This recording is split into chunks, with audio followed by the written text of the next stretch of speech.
Hello, everyone. Hope we seem to have lost Lee somewhere. Can you hear me? Yeah, but we've lost your picture. Video blank. See, this is how it's going. You see, on my first live stream. Oh, What happens as soon as you become a qualified electrician? Exactly. I mean, anyway, we're getting the live stream started, and hopefully Captain Commodore will come back in a minute. So we'll start as we normally start. So welcome to everybody who's here. Can't really see anybody at the moment because I don't know what I've done. I've clicked something wrong. So hopefully somebody's here. So we'll start with what everybody's been up to. So we'll start with Joseph, as he's here. And what have you been up to this week, Joseph, or the last week? This week, well, I finally recently I published my three-part video with the Morse code keyer. That was a bit of a complex stuff. And lately I just made a small little video just celebrating the 60th birthday of basic programming language. If you know, that's the 1st of May. So yeah, and that's about it. Nothing really big this week for me. Yeah. So. And Steve, I know you've been busy with roadworks and stuff, haven't you? Yeah, I've done a great deal over the last sort of few weeks. So I've just been feeling a bit out of sorts, but yeah, apart from Amiga stuff with PyStorm and putting the Go drive in there, not done much at all really. We do have got some CD TV stuff coming up, and I've still got the A2000 to go back to and do a bit more. But yeah, that's how it at the moment. Not a great deal for me. How have you found the CD TV? Good? Bad? It's in a plastic box in there. That's the best place for them, to be honest. Well, he said they were going to order the power supply capacitors and the disk drive capacitors as well. So as soon as he's got them, I told him to send me them over, and once I've got them all, I'll do it all at once, if you know what I mean. Yeah. Yeah, it's good. So, Captain Commodore's joined us again, which is good. So, yeah, what have you been up to, Captain Commodore, Lee? I've been working. You've been working? Yeah, I've been working away for the last week, so I haven't done a lot. I took my Steam Deck and played some Atari games. Is that for the retro emulation thing, is it? Yeah, Retro Deck. It's pretty good. Apparently they're very good, I've heard, yeah. I've not actually installed it on my own, but apparently they're very good, yeah. I've got a mechanical keyboard for the Engo. I've had that come through from Spain. So, yeah, I'm going to be building that up soon. And I've got a cartridge that I'm going to be playing around with for the 64. So, yeah, that's what I've got coming up anyway. So is that like the Kung Fu cart, no? Different? No, I've got a MIDI cart. Okay. For synthesizers. All right, that sounds cool. So, yeah, I'm going to be giving that a go. Right, I'm looking forward to that. Right. I've been up to, I actually had a guy contacted me from Canada who's actually, yeah, believe it or not, Canada, I couldn't believe it. Watch my video on building this. Do you remember this? This Atari cart. Do you know cart? Yeah. And he said basically he's bought one in Canada and it doesn't work. So he said he's contacted the seller and the seller wasn't interested. And I thought, but he's in Canada, surely. But he ended up sending it me. This is the one he sent me for me to look at. And it cost this guy an arm and a leg. I don't know how much it cost to send him, but it cost £20 in import taxes as well. So it probably cost more than the cart's worth. Anyway, I fixed it anyway. It was a quick reflow of the chip here, of the ST chip. It just wasn't soldered properly on the legs. So that's now working. But it was a bit of a strange one, that was, all the way from Canada to come here. But Steve had a similar thing, didn't you, with somebody with Amiga? Jog my memory. What, the guy sent you an Amiga from where? Was it America? Oh, yeah, the Recap. Yeah, the A1200. Yeah, that come from Colorado Springs, but it was that gone. It wasn't worth fixing. There were a lot of corrosion from the caps had gone to the little wires everywhere. Yeah. So if you were patch wiring, you would have been looping them around bombs and stuff like that, you know. So he didn't want to go much further on it, so I sent it on its way back. Well, I've just clicked something wrong. There you go. That's my first mistake of today. We'll click it again. I'm trying to get the comments. So anyway, other than that as well, I've got another Apple Macintosh. I know you'll all be glad to hear. You love Macintoshes, don't you? Oh yeah. is that another 6800 job? It is, yeah, another plus. So Well, what? They're black and white, are they? Not the monochrome. Yeah, monochrome, aren't they? Yeah, black and white, yeah. Yeah, I do like working on the things, like I say, but for some reason, have you guys got the chat up? No, it says the comment that I posted on there earlier, and it failed. I don't know why. I've got live chat up on the mobile at the moment. So I don't know. Have I done something wrong? No, I don't think you have. All right, okay then. I'll go on to you. I'll just log on to YouTube now so I can join the chat just in case if there's anybody there. Is there many people there or? Yeah, there's 7 in there. Oh, that's good. That'll probably include us as well, won't it? so there's 3 people. Who knows? Who knows? There's people talking in there. Right, let me just go in there then. So Rudy's mentioned about the Z80s. Oh yeah. Oh, about them being stopped. Yeah. Wow. Well, they were about £2 each on AliExpress. Yeah. I bet And how the much are prices they now? have jumped up. Well, fuck knows, but I bet they've gone up. Yeah. Right. Now we're caught up, we've actually got a special guest today. We've got Dominik from Digital Retrobay. Woohoo. Okay. The creator of the Go Drive, which obviously you've seen on my channel. Steve's fitted one as well, haven't you? Fitted one to your Amiga. I don't know. It's everything that GoTech should have been, like I said. So we're going to introduce him now and fetch him in. And hopefully it will work. Oh, I can see you guys. Welcome, Dom. Evening, chaps. Thank you for having me here. Hey, Dom, you're right. They want to leave I it don't too know. much down behind. Yeah. So what it is we fetched you here obviously to talk about your Go Drive, Right. how you came about designing it, etc. And did you see a gap in the market, etc.? Apparently, we're just coming back to 2018 when I've returned back to Amiga scene.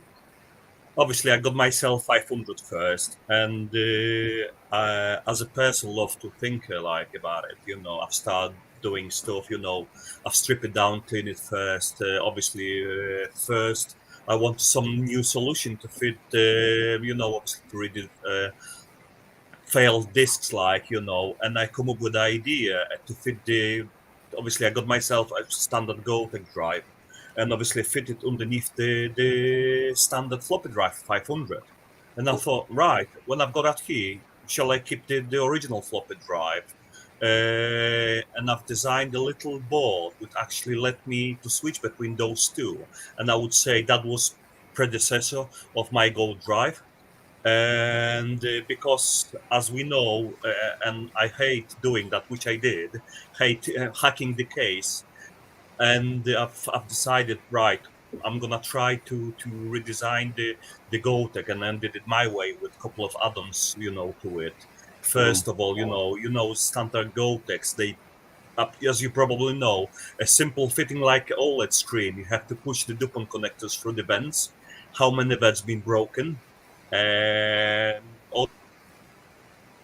GoTech usually it doesn't align properly to the side bay, of the floppy drive, and so you can see some people hack entirely a bay, floppy bay to have that fitted. It just give me a shivers, and that was I would say the way how I've just come up with the idea to do so. The first one what I did that was 500, 1200. And obviously there was quite a lot of revisions trying to get that working. When I've started to get it working, we came up with the chip shortages. I've used the STM chip first, which they've been really unobtainium, and they gone up in price that much you couldn't get them anymore. I had to redesign the board to fit. I would say that was temporary solution. That was Arthur chip, which is 415, and due to the nature of that chip, I would say because he had like a half a RAM of the STM1, and some of them had, especially some certain image files, had a trouble reading that. Using this thing, and obviously that been on the market for a quite while, and obviously Keith Fraser come up with a new firmware actually utilizing the newest chip what I'm using now, which is R3435, which is, I would say, that's the best chip at the moment on the market. It's much quicker, has much more RAM, and obviously I would say that's the future of it.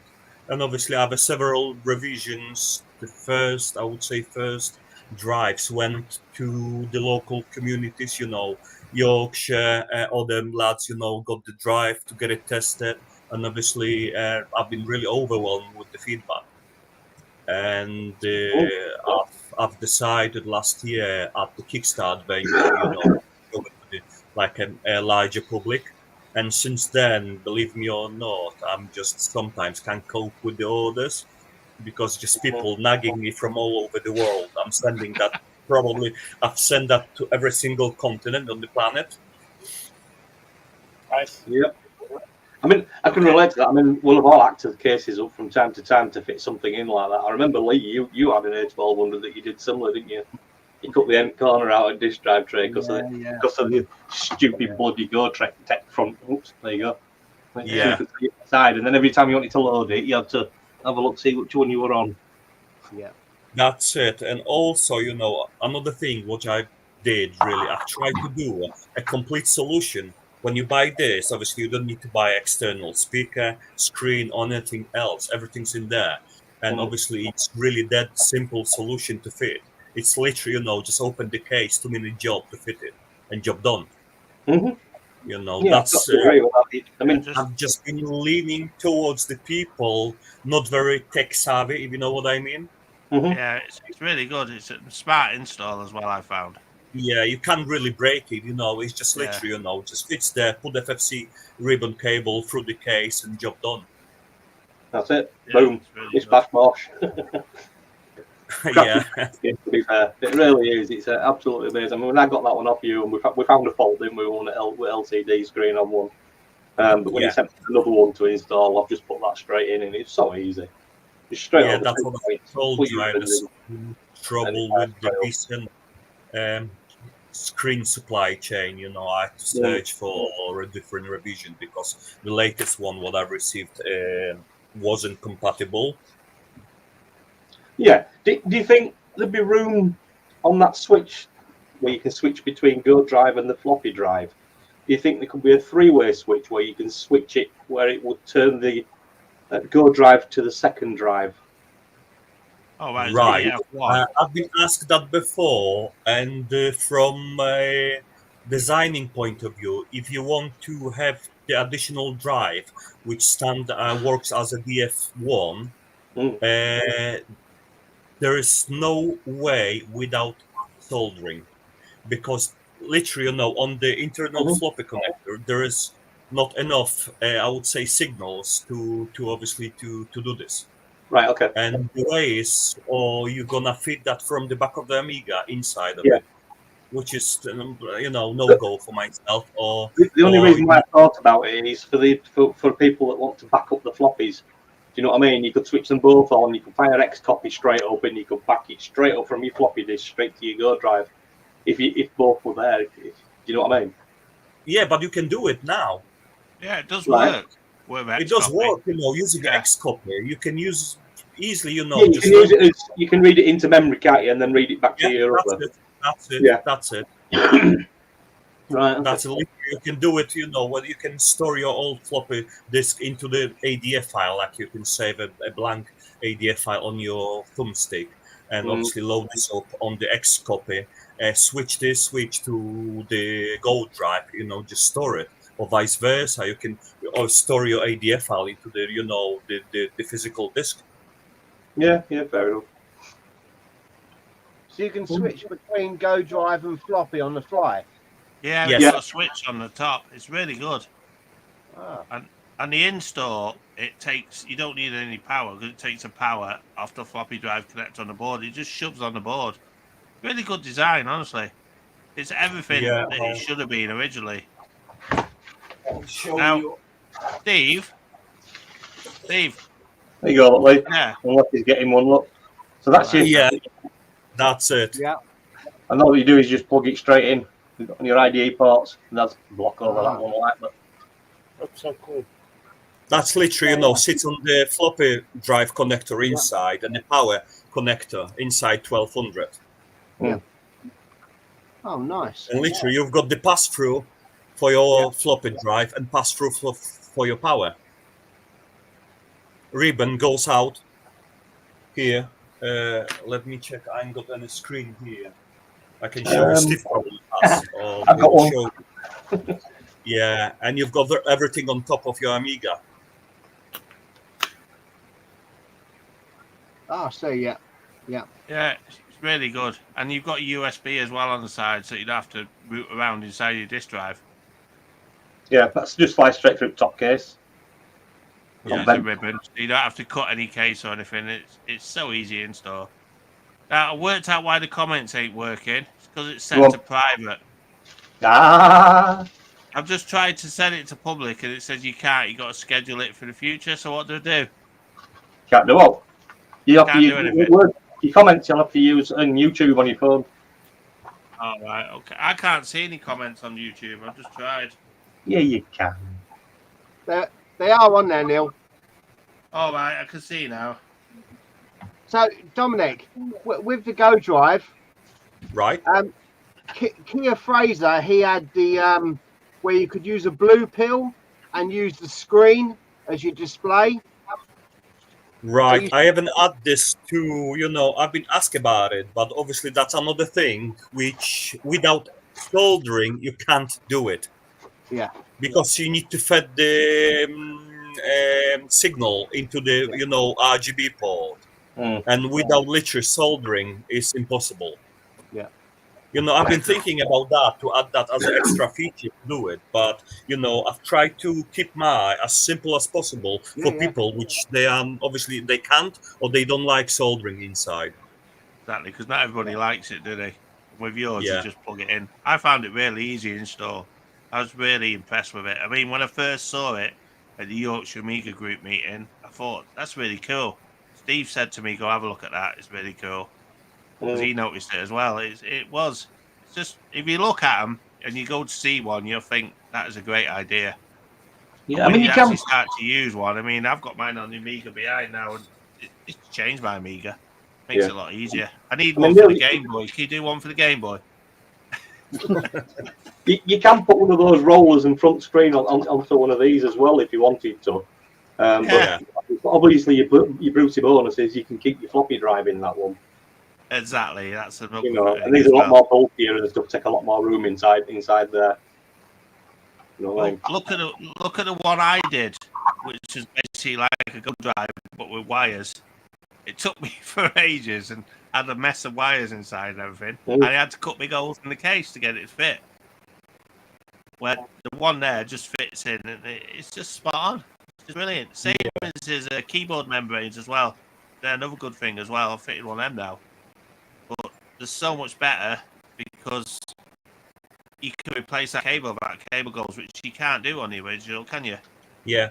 So the other reason it just clips in like you were saying, Steve. You say you like that, don't you? Yeah, I mean, I did get keyboard membrane off Dominik because of that connectivity, because you're in and out of it all the time, on and off, and it's got to be a lot more solid than the original one. So yeah, I'm going to change mine before long. I've got a video coming out with the Go Drive. I've got all the footage, just haven't compiled it yet. And you would be surprised to just add a little to anything what I've designed previously. I never meant to sell anything before. All membranes, everything. I did that for my own needs because I was upset about other sellers selling like. I remember by the time I've designed my membranes, they were like 45 quid. And they were like, I says, no, I'm not having that. And then literally, it cost me like a couple of nights of printing, designing, joining, stuff like that. And after a couple of weeks, I had the membranes ready. Mm. Obviously, Gold Drive, that was a much longer way to do it. But we're finally here after a couple of revision, because you might not know, the first Gold Drive was actually a bit bigger. I'll show you the PCB of the old one. The old one was much wider. Right, okay. And the trouble were, and obviously, apparently, I did not hold every single floppy fitted in the Amiga 1200. We're just talking about 1200. The trouble was some of the drives were longer, and obviously they clashed with the Gold Drive. And after redesign this completely, to take this into consideration, we ended up in a little small board like that. That's cool. Like I say, yeah, it's really good. I like all your products, mate. Thank you. Bang on. Look like the feedback what I'm getting from people, and there is no day I've got orders coming from them like that, and they like people asking me for more and more. They bought one and they been impressed with this, and they got another one. Mike from Yorkshire Amiga probably changes all Gold-Tex to the Gold drives. Yeah, Mike does. Yeah, exactly. Yeah. So I've got another question for you. What is it like working in the demo scene? Absolutely brilliant. I love that. Yeah. That creates me. That creates my childhood. Are you still active making music, etc.? Or? Yes and no. I would say I'm only forced myself, actually kicking myself to do so when obviously I'm going to like a demo party. I'm trying to go. I've not been last year. I've been the year before, but I'm trying to go like to the Polish ones, Xenium one, or I've been to the Nova here in UK. We're planning to go to the biggest one next year with the Mike and other chaps. We'll see how it comes up like, but we want to go to Germany. And obviously, I'm not doing particularly on Amiga anymore, but I've been asked to do so some modules. Usually I'm doing like a streaming music. All right, okay. And you're going Kickstart as well this year, aren't you? Yes. Actually, I've got booked in for a Kickstart on Revival. Revival actually is more like a retro. It's not focused right on an Amiga, but I want to have a look, whether that's worth attending or not. Just give it a go. Yeah, definitely. So Mike says that we've got to ask you about the Clear Case 2000. 1200, not 2000. Oh, sorry, 1200. Yeah. I know Mike buggering me about that case all the time. He wants that. And he wants to it. And I've told him, I've got this case. He says, you don't need that case. You don't need that case. Fancy swapping over for mine. And trying to persuade me to do so. Sorry, go on, Lee. Is that one of those Asahi cases behind you? Yes, that's it. That's not only one. You can see, actually, there's quite few.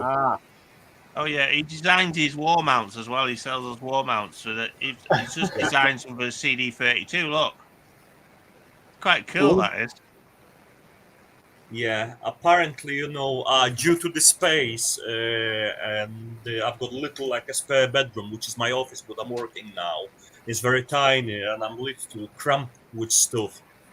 Stuff is everywhere. I don't want to even lift that camera because you've got loads. I think we've all got rooms like that, mate. Yeah. And I'm only glad my wife's not coming to this room and I'm not complaining about the mess. Well, at least you haven't had to blur it out like mine. You can see Lee's is great. Yeah. So Francis in chat has asked to ask you about the big box Go Drive version. Right. It's in production now, alpha version. Went into the production, and I'm hoping to get at least Amiga 4000 and 2000 ready for a Kickstart venue. Oh, that's the plan. Obviously, So PCB board been finalized. It's just the first batch should be with me within a 2 weeks time. I think so. And if everything's gonna be all right, I might have a couple for a kickstart venue. So will that fit in a 3.5-inch bay or something, or 5.25? 5 There's no way I 5.25. can fit, within to keep the 1.3 OLED screen in there. There's no way Yeah. it'll fit in 3.5 bay. I've been Ah, there, okay. I've tried to do it, but literally, the screen itself They'll be is too good big. for like your A2000s and what, Yeah, Yeah, I mean, yeah. I've got Commodore PC as well, which has a 5.5-inch floppy bay, so I would imagine it'll And fit in there and work. it will fit in there. I think that opens the market for more like more even not Amiga related machines, Yeah, because PCs. that's Yeah. as thanks to Keith Fraser, absolutely brilliant bloke who obviously wrote the firmware for the Gold Drive and all the Gold Text, this my device can exist because I'm not the programmer at all. As far as I can design the hardware, I'm absolutely rubbish with the software side. Mm. Yeah, you've done well though. Mm. Right. That's all good. Thank Anyway, you. any other questions you want to speak about, Joseph? Anything else you want to plug while you're here? Not for me. No? There is a couple of boards I want to show. That's a little tease. I've showed this. That's What what are them? coming up. That's the Amiga 500 Mitsumi keyboard controller. Looks like There's mine. gonna be two versions, That's of this, and apparently, it's gonna be black and purple for all those people having like a clear cases. And obviously, I recreate that with all the new, obviously, components, all gonna be SMD components. Apart from obviously this one, where you have to harvest from the old board, and obviously, additionally, it's gonna have a hard drive activity LED. okay. Oh, That's Yeah, good then. that's coming shortly. Actually, Mike, he has the first version soldered. Is my first like a beta tester. Mm. That will fit into a There's a standard 500 plus, will it? Yes, it does. As long as you've got Mitsumi keyboard, you're right. Yeah. Samsung has got the two ribbons, and that's the different one. Okay then. No probs. Right. Well, I've got a bit of a slideshow if I can get it to work. I've actually lost my mouse at the moment. Yeah, Lee, I've done a slideshow. How good's this? This will get you chatting now, this does. Do you want to stay around, Dom, and chat on this, or are you okay to stay? Yeah, I'm fine. Yeah, that's good. We'd like you to stay anyway. I'm going to try this present now. If it goes wrong, We blame let me Dale. see. There you go. Look at that. Right, I Wow. went along to the West Midlands Amiga group, right, at the Telford meet. Usually I go to a lot of the Yorkshire meets, but this I found was a lot closer. Now, it's run by the guy that runs the Amiga magazine. Do you know the Amiga magazine that's out at the moment? Is it Amiga Addict? Yeah. Yeah, he runs that basically. He's the producer on that. Ian. And I came along, and this was my stuff I took. So I was packed up, ready to go. Obviously, you can see I took the 1200 with a brilliant Go drive. So I was plugging that all day, and the CD32 with my TF328. And then You just make that's me my feel lad. embarrassed. Hey? I says you can just make me feel embarrassed. No, Prizing mate. all It's a brilliant device. And then obviously my lad was there. He spoke to Dom, and he's really into his music. He's a drummer. He's been drumming since like 3 years old. We started him drumming, and now he's starting to he wants an Amiga now to make these modules on and stuff, because he obviously before kids Dominik at the shows it. Mm-hmm. So he's like quite proactive on that moment. Once he gets an idea in his head, he goes for it. So he's been mithering me for an Amiga all week, and I haven't got him one at the moment, but I've told him he can use my 1200. So he's playing around with this. Obviously, it's quite a good show. It's quite big, but what was there was this. This is what we were talking about before, the L1222. And this was Fred Booth's. Now, Ooh. this originally was designed to be about 300 quid for the board, I think. And they sort of raised the price to, I think it was it 1,500 or something, or £1,300? It was a big increase. And this is like the new Amiga. It's supposed to be the new Amiga, and they were saying originally 4.1 wouldn't run on it because it didn't have the co-processor, etc. And eventually they did get it running, and I had a play on this. I took some pictures of the back, etc. You can see there, it's like, this is that case that Lee loves. What was it? Checkmate. The checkmate case. Obviously. And I managed to get some pictures inside. Obviously, it's running, I think, DDR4. And then it's got an ISA slot, which is running on, not an ISA slot, I'm going back behind, a PCI Express slot, which is running a Radeon RX 550, I think you've got to run in it. And there's also, I notice there's an SD card slot. Can you see that? I think that's got the OS on it. But then the SATA drives are used for storage. It's a bit of a strange machine. I think it's running off a FPGA. Correct me if I'm wrong, I don't know. But there's a video card you can see running on the extension. See that? Mm-hmm. Yeah. So that was it. And that was for Lee, that was. I saw that magazine for Lee. Obviously, it was abstract. But yeah. Well, obviously, they sell quite well, Lee, apparently. That's why he keeps his backdrop blurred, you know, so you can't see all Amstrams on shelf. Did they not have any toilet paper there then? So that was it. So that was my quick. Let me just do that. There you go. Look, I've managed to do it quite good. So that's my quick views. So what are your views now on this A1222? I'm gonna go to Steve first. What do you think? It's a toughie, really, for me. I mean, I like the original hardware, but in saying that, I've got a Pi Storm in my Amiga 1200. You know what I mean? So that's emulation in itself. But I do prefer original hardware. I can't see that being much better than the 1200 with a Pi Storm in it, to be honest. Yeah, but it's got AAA chipset on it. Right. So, which is supposed to be the new version that basically the upstep from AGA. Yeah. Which is like, well, it's like, but what games do you use on that then?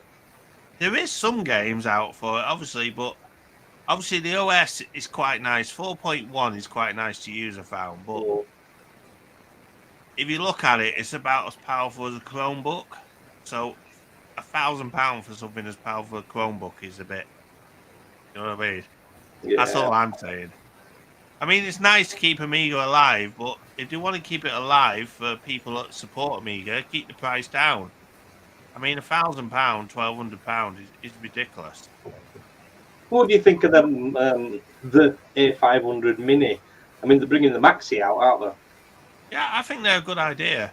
Especially the big cracking. Well, the Maxi version will be absolutely with the price of Amiga hardware rising all the while and getting harder to find, and there's only like people like us that are keeping them alive.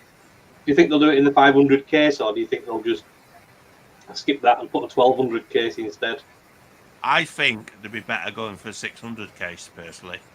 Because of the size, yeah. The form factor. Yeah. If you get 500 plus, it's like this big, isn't it? It's massive, and the 600 was small, which is where the 600 has come into itself now, because the 600 is, like I say, people hated it when it came out. I remember hating it when it came out. I don't know whether you were the same or not, but it's it was called the pointless Amiga, wasn't it? Exactly, but it's coming to itself now in the future because it's got IDE. It's small, it's compact, and it just works. It just runs games. So that's it. So, yeah. Still can't beat the 1200. Yeah, exactly. Yeah, because you've got the AGA. But the Amiga 600 now has come into its own, I think. So does that 1222 run the AGA stuff as well then? Yeah, I think it does, yeah. It runs through emulation, I think. I think it emulates. Correct me if I'm wrong, I think it's got an FPGA in it. I know it's got a lot of money. It's a lot of breath though, isn't it, when you can pick yourself up an A1200 and Pi Storm it. I know, you go driving, and you've got far more much power there, I would have said, than what you have in that. And I agree they want to run the OS 4.1, which is nice, but I think OS 4.1, don't quote me on this, but I think there is a possibility of them running a PowerPC emulator for the for the Raspberry Pi. I don't know whether that's possible. It might be possible. I don't know. I could Maybe cope we with that. get PPC Pi or something. I don't know. MUP Pi or whatever. MUPPC. Yeah, and then that would allow you to run 4.1 because that's the only thing that's stopping you from running it, isn't it? Yeah. What do you think, Lee? Anyway, This the has new been done Amigas. before. This sort of thing's been done before.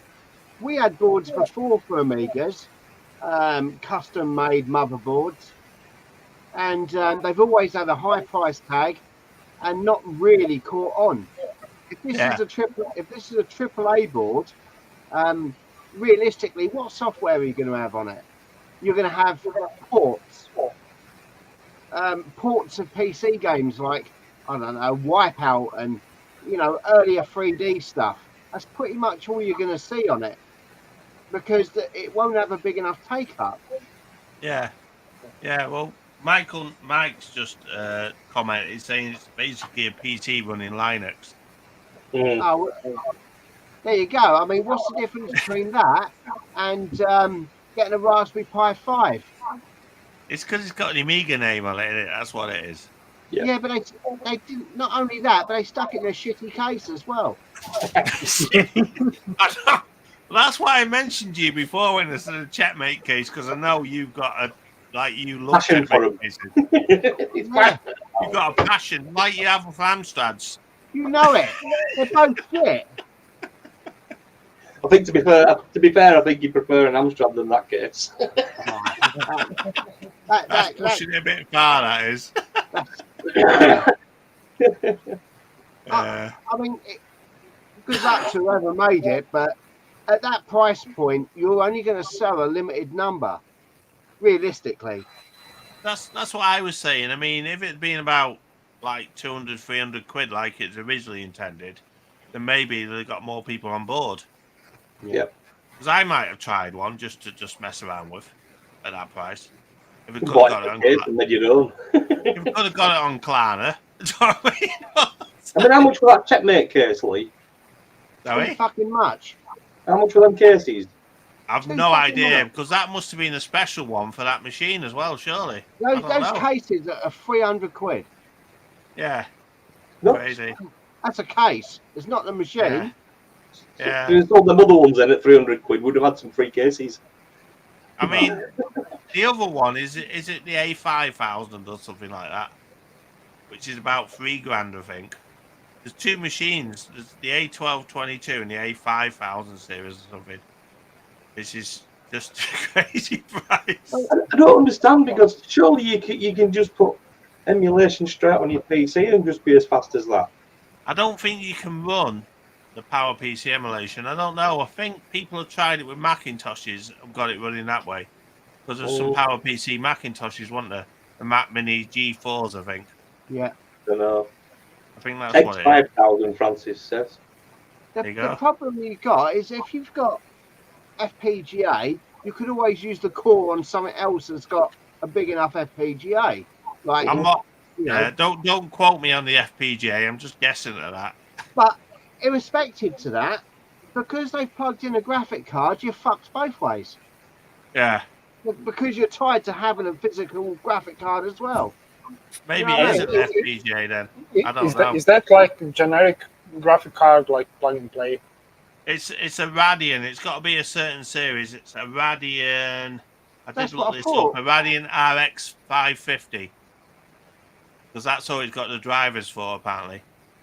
So you can't put an NVIDIA in it. If you're tied to that, it's going to be very difficult to do something else with it. You've got a very limited hardware. Exactly. I agree, but to be honest, though, it was nice to use. It was quite quick. It's very fast, actually, on the OS. Because I did have a play around with it. I did like it, but I didn't like the price. How many dry stones? Sorry? How many dry stones? Oh, I don't know. I'll be off the scale, mate. Well, your mate put a Pi 4 in his storm, didn't he? He showed it were 1.5 million drive zones. Something stupid like that. Yeah. Let's I mean, ask. realistically, what are you going to do with the Pi Storm even? Because with the amount of power you've got, you can't really use any productivity stuff because then you're limited to resolution, aren't you? Yeah, but you can run Star Wars and Doom. I mean, what more do you want? Just to prove to PC owners you can run Doom on Amiga. That's all it was. Yeah, but the one big thing, all right, I'll get flamed for saying that. A big thing for the Amiga was ray tracing. Yeah, definitely. Lightwave and all the others that they had. Imagine. Now, with a Pi Storm, you can absolutely power through that shit. No problem. But what can you do on there now that you can't do on something else better? So it's all right having these old machines, but unless you want to play games on them, they're kind of a bit limited for productivity use. Yeah, but you look at the cost difference though. Exactly. You know what I mean? If you're wanting a 1260 or something with an 060 CPU, and then you're depending on what model of CPU or 60 CPU you've got, you know, if you're looking at the high dog of 060s, I think you're still looking at about £250 just for the CPU. You know, and then you're looking at a 1260, you're probably looking at £250, £200 for one of them. Yeah, you know, where you can pick up like 100 quid for a Storm if you like, and 40 quid for a Pi, bang it in, and you don't. 70 quid for Storm. You've got far more power than anybody's ever going to use. Yeah. But you've now got the ability of HDMI out. You've also got your USB port at the back of it as well. RTG. You can run off SD card really easy. Just simple SD card straight in and out of the back now, rather than having CF cards hanging out with it or sort of stuffed inside of it with a CF card on and things like that. You know, it is a cheap option. Yeah. I mean, and also you're getting 20 meg a second. Hey, yeah, 20 meg a 20 second meg a data second on transfer IDE from SD card. Compared to So IDE. everything's like that. Exactly. Yeah, it's all right if you want to run a high-res desktop. But Yeah, what I mean is when you're opening desktops and you're doing stuff instead of you having to wait for things to pop up, you know, you don't. It's just instant pop, pop, pop. Yeah. But what about if you want to play games on your Amiga? It makes them smoother. There's no pass-through yet, is there? No. Yeah, there is. I think there is in the new version, isn't there? I'm pretty sure you can. You've used that. Is it Picasso 96, and you can use settings and go through HDMI that way. I'm not sure. But you don't get audio. I know Wi-Fi is just being tested on a lot of the units, hasn't it? And they've even got. Apparently, it was unsecured at the moment, but you've got secured Wi-Fi working on it now as well. So that's another bonus. You can have Wi-Fi on Amiga. The only one known solution for pass-through at the moment is CS Lab. Is a company from Poland. They did that Scandobler, which actually works with the Pi Storm. Mm-hmm. But that cost like the standalone version for 1200. It cost about €220. Jesus, a lot of money. Yeah. That's it, you know. I know that the cloud it's working to use a pass-through, a camera input or something like that, but it's not been finished yet. Okay. Yeah, I've heard that. That's apparently what the hole is through the board to pass the cable through to the camera port. That's what I've heard, rumours, yeah. But the thing is with Pi Storm, it's been worked on all the while, isn't it? So it's quite an active workaround at the moment. I know Dominik prefers like the TF-1260 and stuff because I talked to him about this before, and he does like the original hardware accelerators, but I do as well. But it's like I say, it's the price of them has gone ridiculous. Yeah. I mean, you showed me that 060 you had. How much is that worth? Stupid money. Don't ask. I don't want to say exactly. it. I don't want to say it. Well, just bear in mind that Warp 1260 does also, apart from that, you've got RTG, Wi-Fi, you've got USB support, SD support, CF card support, and plus, obviously, the HAI driver is on its way. You know. It's not been finished yet, but obviously it also gives you 16-bit audio card. Yeah. If you will want to buy them separate, obviously it will cost you a fortune. Mega money. You know how much, the Power PC cards going these days? I've seen one recently like at 1,200 quid. Jesus. And apparently, this one, I would say the Warp card at the moment, you've got two options at the moment on the market for 1,200. There's a TF1260, which is like a best book for what you're getting. And the other one is Warp. Obviously, Warp giving you all this, nice features, but it costs 3-4 times more than, TF1260. And also, obviously, Warp giving you obviously stable like 105 megahertz most of the time if you've got right Revision 6 CPU. Like I said, that's the cost of it. You can't probably, if you're not mad enough to pay for this, like somebody I know. yeah, that's it. Yeah. Yeah, like I said, I would say that's the best on the market if you're looking for 68K, expansion. All 60. What do you think about the Vampire? Like I said, I'm like I said, I've been brought up with Demoscene and have a chat with every single Demoscene bloke. He'll tell you, they won't accept any kind of emulation. Yeah, it's got to be pure 68K. Nothing more, nothing less, I've got, don't get me wrong, I've got the PyStorms, a couple of 500 PyStorms. I've got 1,200 actually just waiting to be finished soldered. I haven't done that yet, but like I said, I've tried the PyStorms maybe twice. And obviously, I must admit, that was some time ago, and I know they improved that a lot, but it's still for me, it still is emulation. If I want to go... Is that like a Power PC one, is it? Turn the can over. Turn it over. It's got this. No, it's not. It should have a 060 underneath. This looks like more like 040 or 030. Don't know. Pass. Is that the one, Steve, what you got the other day when you had a chat about it? That bloke who got rid of it. It's got Sims in it, hasn't it? It might be. I can't really see it. Is it PLTC? Because you got that freaky background on it, keeps disappearing. Yeah. All right. And don't get me wrong, like if I want to go and I've got also a Mr. FPGA, which is obviously I would say it's got two CPUs on it. It might be FPU. Oh, that's FPU. That might be 040 or 030. Pass. It's an old camera. It work anyway. I'm sure I have that one. And I have that Phase 5. That's the Power PC card. There you go. Phase That's 5. worth 1,200 quid, mate. It's a CX. 440. That looks like a Power PC. That's backside of it. Yeah. Yeah, because it's got a fan on there, hasn't it, over a CPU?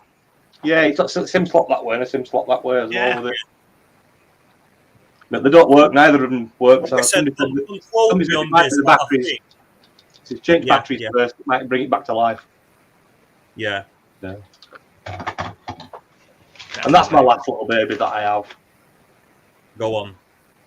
That is a Blizzard 1220/4. Nice one. Is this one with FPU? Yeah, I put FPU into that one and upgraded Crystal on it. Yeah. I don't know if you can see it, not like, but yeah. I've got the latest one I've got recently. I am build up. That was TF1222, which finally has got the FPU in it. Yeah. You want to have a little card. You just want fast enough for some programs and stuff. Don't only give me 8 meg. Yeah. But just bear in mind the average Amiga user usually gaming. He just play games. I would say, for 1,200, we're just talking about. For myself, sweet spot is 030, like TF12. that's 1230. I've got a couple of those. I've got that recently one with FPU, which is absolutely, you can use it probably for 95%. And I don't think I would go any beyond 030 with WHD load, because absolutely pointless. Me, as like I said, I've been brought up with demo scene, and that was all my life, back in the 90s as a teenager. And obviously that's why I've got so much, I would say, love to this. And that's why I've got 060. But apart from that, for myself, 060 doesn't do any productivity anymore on Amiga. No. Yeah. What was you going to say about the Mister, Dominik? I love it. It's absolutely brilliant. It's just go. There always is a fight between the people calling that emulation. I would call that a simulation. It's simulation. It's simulation because you actually simulation is not emulation. Simulate the hardware on the hardware level. Yeah, exactly. Even though we know it's not cycle exact, but it's still, I would say, as close as you can get. And I've got Mister, I got Mister, and it's absolutely brilliant. I love that. Yeah, Lee's a big Mister fan, aren't you? Yeah. I've got Mister. I've got the Mist. The one before the Mister. Yeah. I like emulation as well. You are? Make some calls for that. No. On the Mist, I worked on the Commodore core. Right. Okay, that's what I'm thinking of then. Way back when, that was in 2017, but back in the day. Way back in the day. I've managed to get my Mister before, price shoot up in like you never know. I had the 10 Nano for about 95 quid, something like that. Yeah. Whereas they about £200 now. Yeah. Yeah, it's gone crazy. I did look into them, but I did find some cheap ones, didn't I, Lee? Because I sent you a link. Yeah. But I want to know if it's real or not. Somebody just posted today about somebody's testing like a clone. I saw that. Yeah. And apparently they said, you can get a clone of the 10 Nano with 128 meg under the $100. Yep. If that happens, that'll seriously sell some units. How much? $100? Yeah. That sounds good to me. That's what I said, because, I've been thinking about the second unit for myself, but, I can't give the price at the moment. Like, for complete unit, the USB hub with the I/O port and stuff like that, we're talking about $350 or even more. Yeah. Okay. Right. Joseph, now you're back. What do you think of the A1222? The new Amigas? And the X5000? Well, I'm really not a fan of Amigas. I mean, I'm not a collector of 16-bit or 32-bit machines. So basically, I'm kind of stuck with 8-bit systems. So it's all the same for me. Basically, in general, I much prefer original machines in comparison to do any kind of emulation or FPGA or something like that. But definitely FPGAs are the future, and it will be more and more of those solutions. So it's gonna save the silicon, isn't it? FPGAs, silicon we haven't got anymore, that's disappearing. Like you said before, the Z8 is going now. Yeah, so and that's obviously being FPGA Z80 hopefully. And Z80 was the latest CPU that was still in production, if I'm correct. Definitely. It's a shame. It's the end of an era, isn't it? It's a shame. And people are still building the new systems, new computers based on the Z80, and now it's gone. Sorry for my dog if you can hear it. He wants to get in the live chat, mate. He really liked the Z80, didn't he? Yeah. He's complaining about it. Guys, but I'll tell you something. We're just having a chat, laugh, but I think the retro scene, we're gonna die with us. Yeah. Well, maybe it will, maybe it won't. Absolutely. It will a lot. It will a lot, but I think this time now where it's been revived, this bubble that we're in with retro scene at the moment is generating new nostalgia for our kids and his grandkids, Yeah, Amiga never been better than now You know, if you compare that to the 90s, like I've never been like I've been alive. Yeah, I mean, So no, once we, gobsmacked, mate. oh, sorry, Sorry, go on. once we are gone, so the price should go down, right? Yeah. I will wait for that. Dear I will God. wait for that. So stop being so grim. Yeah, I think we're creating nostalgia for us grandkids and as kids at the moment. I think there's going to be a big lot for that. I think there's going to be a bit more of an uprising with computers and consoles, you know, like your PS3s and your Xbox 360s, because 360 is coming off in September. It's a dead duck. Yeah, exactly. So why not JTAG it or RGH it so it can run open source? And you can bang all them games straight into it now because there's no problem. You won't be going on Xbox Live anymore. You know, and there is an Xbox service for the original Xbox. You can connect to it just like you do with Xbox Live and play the original Xbox on it. So I think what will happen is the 360 will go over to that as well. You know, so you're still going to be you better use your modded stuff online. You won't have to risk anything. So I think there'll be a big uprising in them consoles because you can emulate on them as well, can't you? Do you know what I mean? But you know what? I think Dominic's right. Yeah, a lot of systems are going to become extinct when we go, especially arcade machines. All you're going to have left is you're going to have people preserving them like a museum, but the actual nostalgia for them will disappear with us. Yeah, it will. Yeah. Well, I spoke to a guy in the computer shop down by us, and I'm not joking. He's got so much stuff in there you won't believe. He's got like. Unfortunately, the guy that's working there now, I used to work with in a repair company. He showed me the cameras upstairs. He's got box CD TV stuff and everything up there, just hoarded away and won't sell it. He's got loads of stuff, loads of Commodore Amiga's box and everything. And he was saying to me, like, he's still doing repairing. I said, yeah. He said, because what he said to me was, repairers like you will be gone in 5 years. He said, nobody's repairing stuff anymore. He said, I don't do any repairs. He says, everybody there? No, sorry. He said, I've tried to solder HDMI port. It didn't work on a PS4. So he said, I'm not doing any repairs anymore. He said, but people like you who will go and repair things to board level are disappearing. He said, that knowledge is going. And he said, 5 years' time, he can't see him around anymore. That's what he said to me. I don't know whether that's true or not, but yeah, it is. I mean, you speak to young ones now. You speak to young ones now, and you give them a PC and you log it into DOS with a blinking cursor, and you go, right, use that PC, and they're like, but what? I've got no to click on. What's this part? What do I have to type? You know, but that Commodores, Spectrums, even Amiga, when you wanted to program, you can program on that, even though it had an OS. But most of the stuff we had to program to get anything out of it.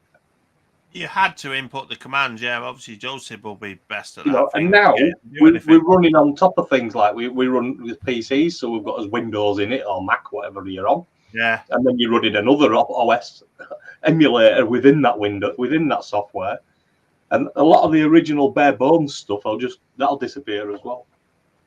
Yeah, just you're saying about like a proper repairing person who actually know what they're doing, not replacing parts and trying to guess, and try to find a decent CRT bloke who can repair the old-fashioned screens.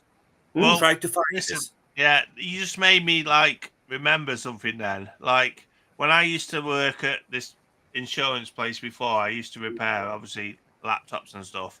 But when we used to get a PC in with blown caps, they used to send them in. They used to say, well, this is junk. Like, they used to buy it from Car Boot, I think, take out an insurance claim on it. And then they used to, put an insurance claim for it. But I used to replace the caps because I was like that. I didn't like you say, well, you can't get parts for it. And I said, well, you lot of parts fitters, mate. I fit these things. I used to repair these things. That's what I used to do. I used to repair the Dells and send it back to them. So it used to be most annoyed with me, obviously. But you bought it from a Car Boot, took an insurance claim out and expected to get a new machine. I used to repair it, but I know what you're saying about parts fitters. That's how it's done now in the repair industry. It's now replace the main board, replace the screen, replace the top half. That's how it's gone. Nobody repairs to board level anymore. Very rarely. I agree with you, Dom, on that one. Yeah. Yeah, when It's you try like, and get- I'll tell you, I've just missed, probably my dad watching me, and you know, it taught me that much. You know, I've ended up like graduate as electronic engineer, but I've never been working in that. Obviously, I ended up working on the completely different environment as a Yeah. CNC machinist. I used to work in the production field of design and all this stuff. That's why I've just combined those two things. But like I said, you know, he taught me that much things. You know, he'd been taught by himself. He'd been repairing stuff and things like that. He still does, not very much. And like I said, he said that to me, you know, it's not very long before you're not going to be able to find someone who actually know what he's doing. Yeah. Exactly. That's true. Right? Yeah. It's like you were saying about CRT televisions. I mean, I'll have a go with them. Do you know what I mean? But I'm not 100% confident when I'm in there. If you know what I mean, it's touch and go and asking questions, or I'll bug Lee for it, or I'll ask somebody about what's about this, and this. You know, but I'll have a go with them. You know, but yeah, most of the time with CRTs, if they're not working properly, it's As long as you discharge them first, yeah, it is. Yeah. and you get a nice blue spark. Yes. most stuff before you used to be able to get a service manual for. You try Mhm. getting a schematic service manual for anything, you know, new now. You can't. It's Impossible. It's throwaway culture. Yeah, look what we used to get with Commodore 64. You got reference manual. It told you about everything about the computer. It give you get all the- the schematics in back of it Get and the everything. Amiga manual. Hmm? Get the Amiga 500 manual. On the back of the book, you had a full diagram, you know, with everything there. Yeah, and schematic as well. You used to get with like the ZX81. You used to get a schematic with it. You could fold out. I think you used to get it with Yeah. Commodore 64 as well. You did Not 60, quite sure. Vic 64 and the Amigas. You did. Yeah, you get a schematic with it. So that was But good. it's not only Even- electronic. Remember, you know, with the old cars, when they bought the old car, you had all the manual, how to fit the oil, how to change this, how to do that. Now they telling you not touch anything. You just put the like screen wash fluid. That's it. Yeah, And well, with cars everything, have gone it's to the same. another level now, haven't they? I mean, with electric cars. I mean, I think they're like Betamax. I think they're going to phase out. I don't think they're going to be around forever.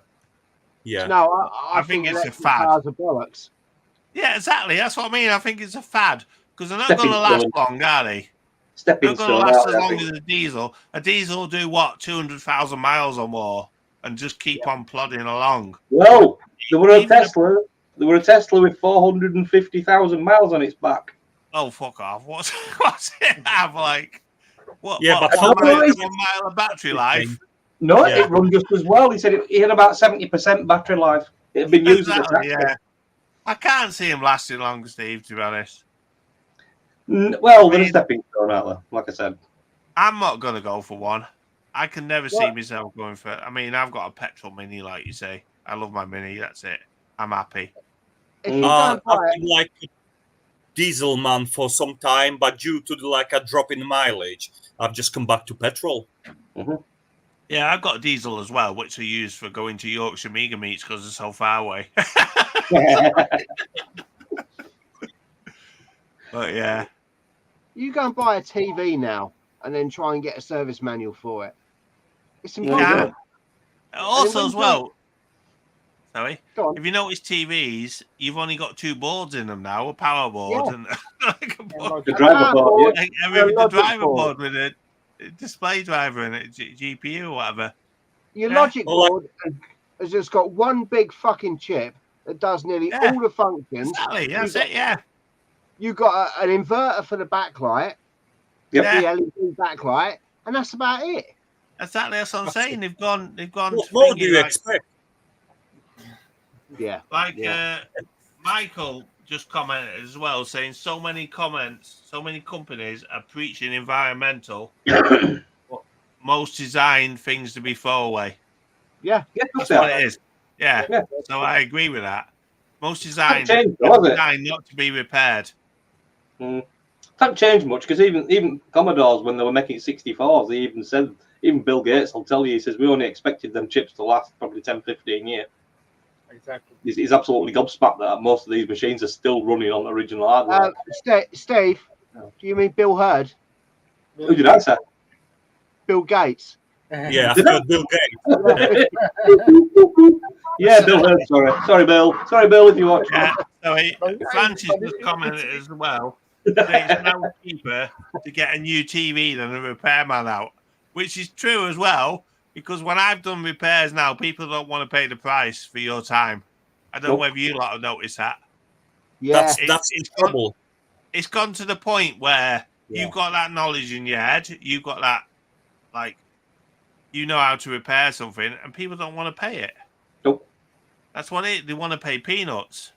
They want to Yep. pay 20 quid for you spending 4 hours on the machine I diagnostic. think And we all been there. I've been doing that exactly Exactly. same. And like, you know, I'm stopping doing it because it's not worth your time. exactly, I'm the same. I've stopped doing it now. I've started buying machines for myself, faulty, and repairing them and flogging them on. I think that's Yeah. the way forward. Yeah. That's it, you know. And like I said, you know, and we've just ended up with like a bunch of replacing complete boards. Like Lee said, you know, instead of trying to obviously to search for the fault. And like I said, I had a couple of monitors. I've been, you know, just trying to find for like obviously 15 kilohertz for Amigas, and a couple of them, like, you know, even though they only been less than 10 years old, they ended Yeah. up like bulgy caps and stuff like that. And buy old telly, you know, believe me or not, I had some old screens with they exceed like a 25 years without any trouble, and then new ones, like, you know, the bulgy caps, I had to replace them straight away because, you know, they create that much noise and you wouldn't believe it, you know, in the power section. Yeah. Well, it's that knowledge and skill to replace them cats, but they don't want to pay it because you Yeah, think anybody can do it, and then anybody can do it because they end up lifting the traces to lift. Exactly. That's how it goes. there's also the other side of it. I mean, you've got design for manufacture, which is what a lot of people are doing, rather than design for maintenance. Yeah, And I the agree. design for manufacture is where they just pump through as many of these shitty, cheap components as they can. And it's like with caps, they just don't last. No. Or you get horrible ESR ratings after just a few years of use. Yeah. Yeah. It's cheap, isn't it? It's just cheap. Reminds me something, Lee. You actually remind me something, Lee. We actually checked like Amiga, the first Amiga 500. We obviously desoldered the caps, and it says, there's somebody just, can you swap me the caps? I says, it's not necessary until the machine's working. And we checked the ESR on them. You wouldn't believe it. The old one hold better ESR than the new one. Well, that's true. I was just about to mention that. You go onto like Facebook and stuff, and you notice when somebody say got this problem, you guarantee somebody over there saying replace the caps. Exactly. Jump straight on it, don't they? Especially You Amigas. think recap fixes everything, but it doesn't. No. Have you done yours yet, Neil? What's that? My You 1200? Hmm. No, I haven't, because it's not showing any problems. It's not leaking. What's the point in replacing them? That's it. I Exactly. don't know. Those SMD electrolytics, they're absolutely fucking diabolical. They Yeah, I stink agree. of Yeah. Yeah. No Right, one likes You know, them. don't get me wrong, Neil, but I will change them. Believe me or not, I had a couple of Right. 1200, Okay. but I ended Now, up like falling off the board. yeah. Now we're talking about caps, right? We're going to open a whole like kettle of. Rabbit hole. Right. What you got to Yeah. do, Do you cut it or do you use hot tweezers? you hit them hard. Knock Exactly. them straight off the board. What do you think? Right, we'll Bang. go one to another. Dominic, what do you think? Hot air. Hot air. Right, I used to use hot air all the while, but I swapped to hot tweezers. Yeah, I'm just about to buy myself once, just for this Yeah. purpose. But obviously, I'm using hot air, no trouble Yeah. at all. I never Right, lift the okay. trays, unless the cap badly leaked so badly. It's deteriorating the trace. Yeah. Well, you can always trace that back, can't you? A bit of kind of wire or something. Right, Josie, what do you think? For me, Yeah. I would just cut them off. That's it. You're cutting a bobbit one. Fucking cut Yep. 'em. Yeah. That's my Captain style. Commodore, know what your answer's going to be. Bobbit Yeah, short. Cut 'em. Snip, snip, snip. Joseph, you're gonna be cursed for that. Oh wow. No, I mean, I've tried them all sorts of different ways, and you've got to try them all different ways, haven't you, really, to see what works for you the best as well, you know. Well, But I've found success and failures with snipping. I've found success and failures with the heat gun. But again, like you said, I think most of the time it boils down to how that pad is on the board itself, you know, with electrolyte that's leaked. exactly. I agree with that as well. Have you tried hot tweezers? No, I do want some at some point. So I've tried some hot tweezers. Bear in mind, they are from AliExpress, where I buy all my stuff. Big up to AliExpress. But, 2 soldering irons will do. but that's all it is 2 soldering irons. But they work okay. It works okay in the SNES did. But then when I tried on Amiga, they'd lift a few pads. But it is what it is, isn't it? But again, you don't know whether them pads were damaged or not. Anyway, You don't know, do you? You don't know whether they were leaking. They were leaking originally, like I said, which is why I'm in two minds whether to do 1200 because it's working. But I think if I do 1200, I go for hot air because I'm more confident using hot air. I think it all boils down to what you're more confident with. Of course, yeah. I think that's what it is. I don't know whether you agree, Dominic. I know. Yeah, that's it. You know, you're happy with it. You know, it's working for you. All right. You know, I've been working like, you know, hot air for the past years, you know, without any trouble. As long as, like I said, as the board hasn't leaked really badly. I mean, Because, I used to reball SMCs on Modern Max with a hot air. Yeah. So I'm used to that. Like I say, I'm used to reballing with a hot air gun, but Yeah. you guarantee if you do a recap video on YouTube, you're gonna get comments of people hating you, no matter which way you do it. That's it, you know. It's always somebody, you know, gonna come up with his own idea, you know. If it works for you, it's your own board, that's fine, you know. Simple as that. You got some interactions, didn't you, Lee, when you did your video with Snip Snip Snip? Yeah. Who was that, Lee? He commented, I think it's that bloke called Chucky, isn't it? Chucky. Yeah. Yeah, Chucky, John Hurt. Oh, yeah. Amiga scene, isn't he? He's a big Amiga guy. Yeah, he don't like people cutting caps off. Not. Yeah. You've upset Chucky. Yes. Yeah. Oh my god. Did he do another video where he's beating him off with a hammer? That's what it needs, isn't it? A gold club. Now, I've got no problem with hot air. I've got a hot air gun. The only issue with it is you've got to heat up a chunk of the board. And if you're a bit sort of heavy-handed like I am, you know, you run the risk of the cap popping or you're melting the arsehole out of another bit of the board.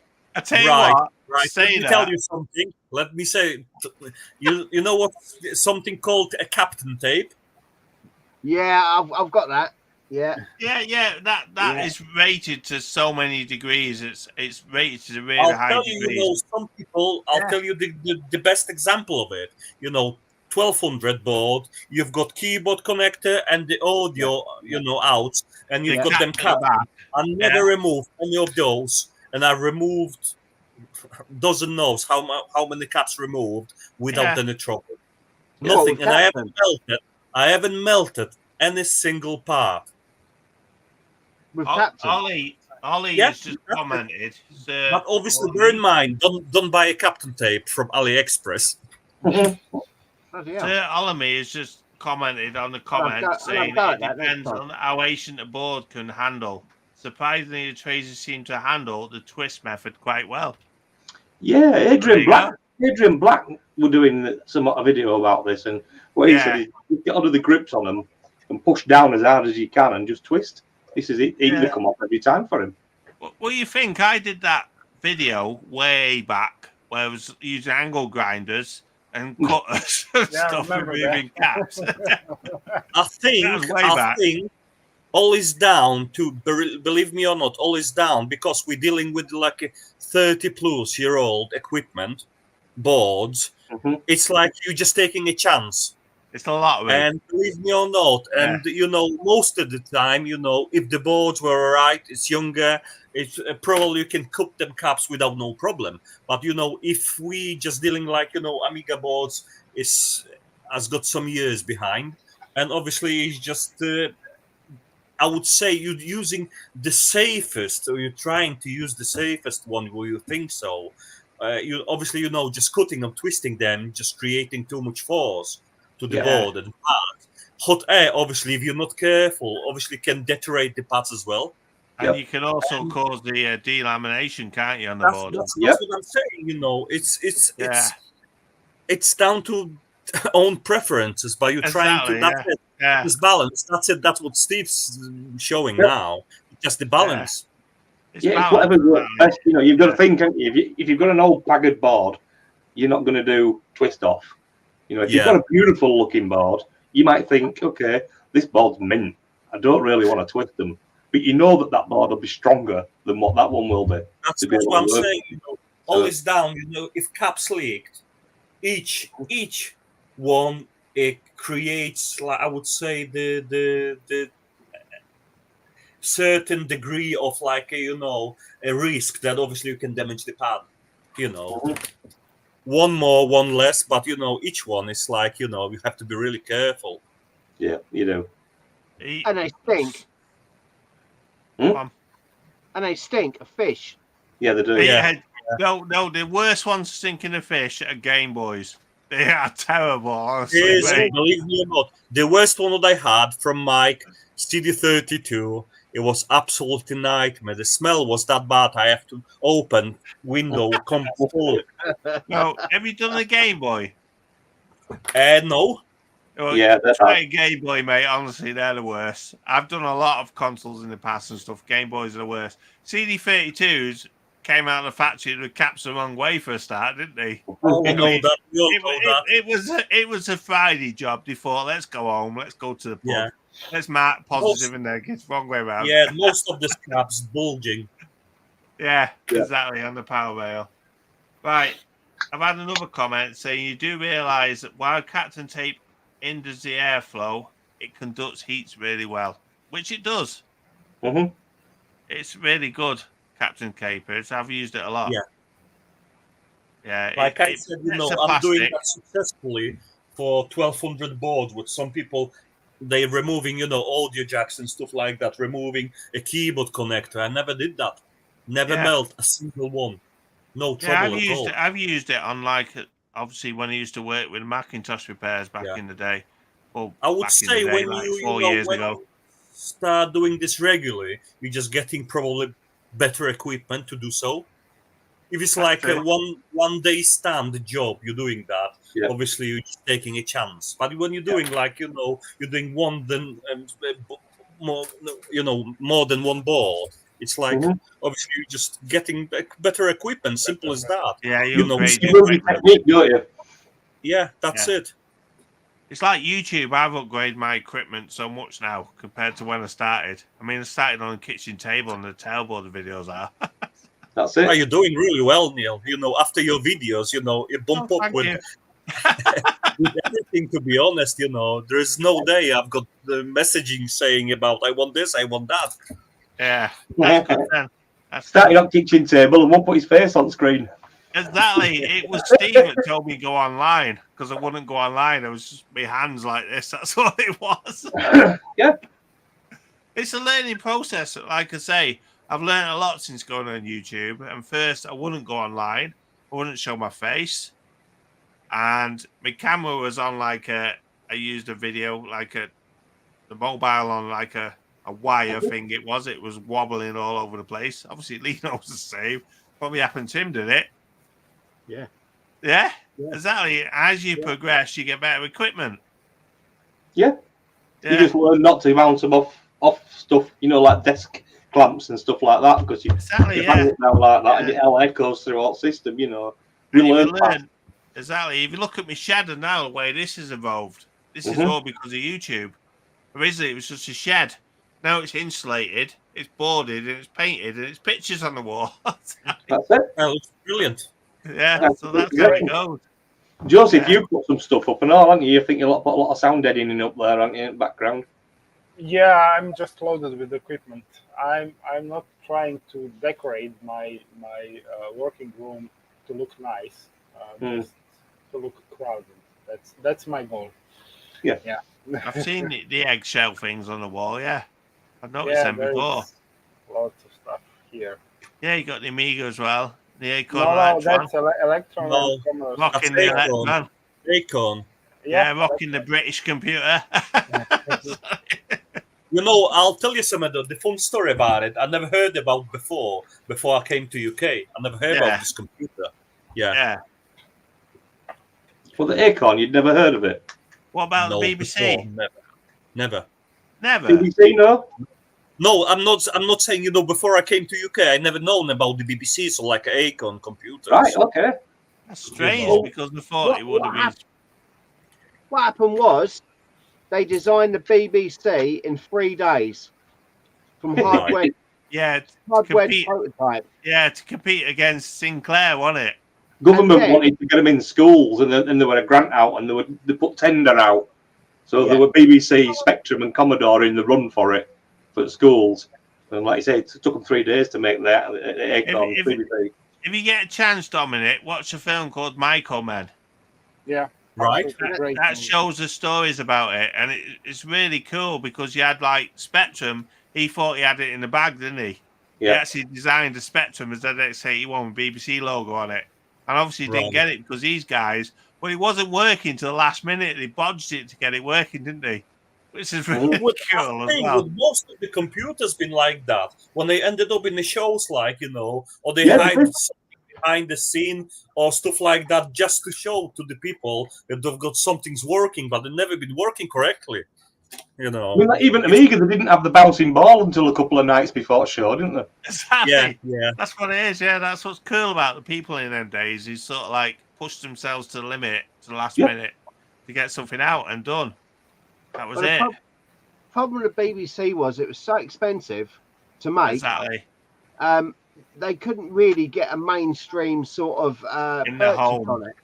Yeah. So what they did was they took all the good bits, chucked them to one side, and then the shit bits that were left they turned into Straight an to Electron.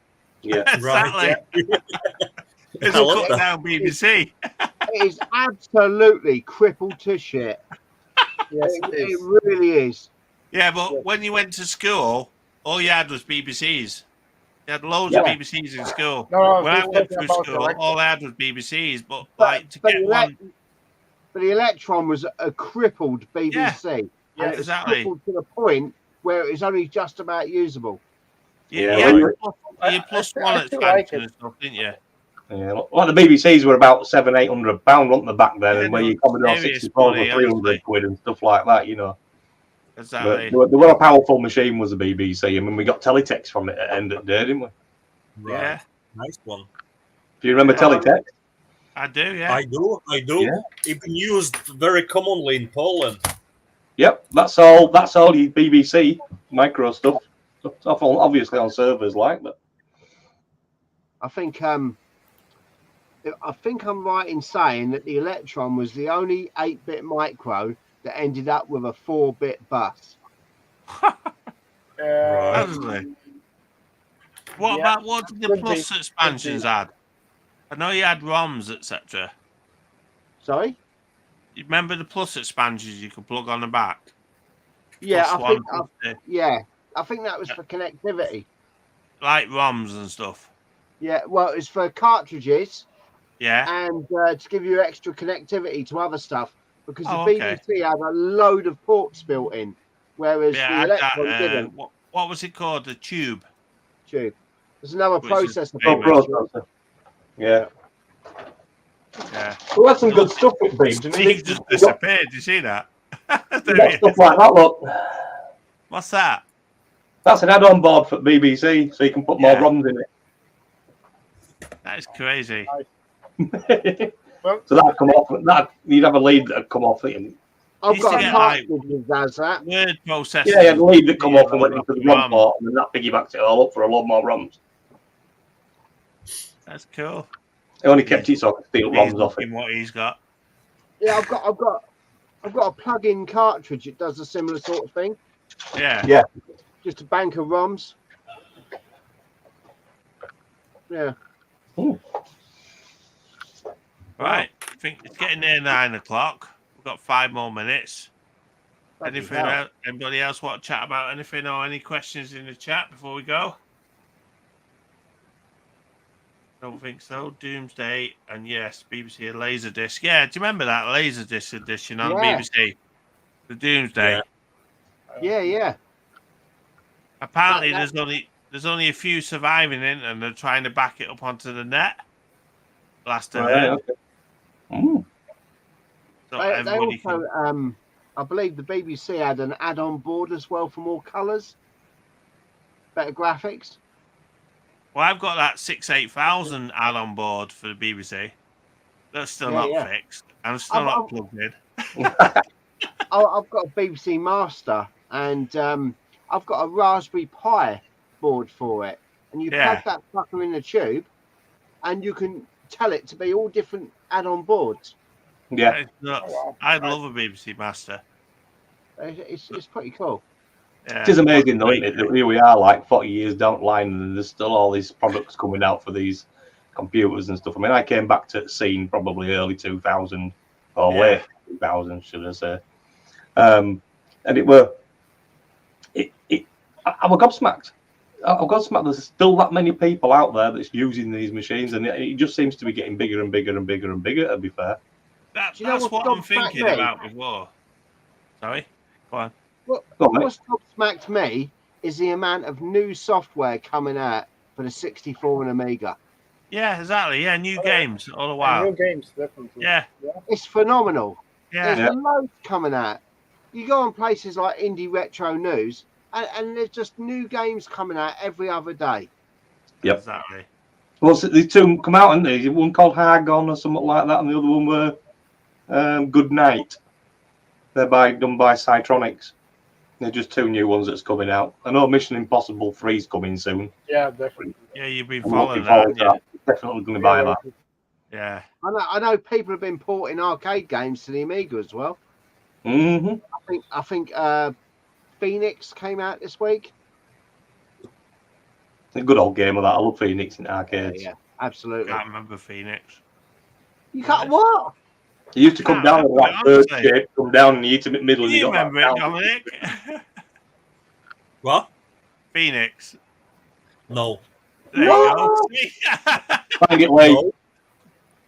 I can't believe Maybe, it. I've seen it. Maybe, maybe just the name doesn't ring the bell, but, Ah, might right. see it. Maybe you see the game where What it is, you had this red spaceship, right? And Right. then you had kamikaze birds trying to crash into you. Oh, I And remember you it shoot now. them. Yeah, I yeah, think I've seen that. I think I've yeah. seen it. I remember it now. And It's on the the name. third and fourth level, there were eggs that would go backwards and forwards and then turn into birds. Right. And on the fifth level, it was a mothership. I never got that far. Brilliant game. I'll tell you, from if we're talking about back in the day, arcade games, the one obviously which strikes me, it's called Iron Horse. That's the one I've spent so much time playing. Moon Patrol Yeah. and the Gauntlet. Gauntlet. Yeah. Oh, Gauntlet. Sorry, I That's the pronounced one. it. There Yeah. you go. Steve's just Yeah, added that's it. Yeah. That's the one. So, Look at there that. you go.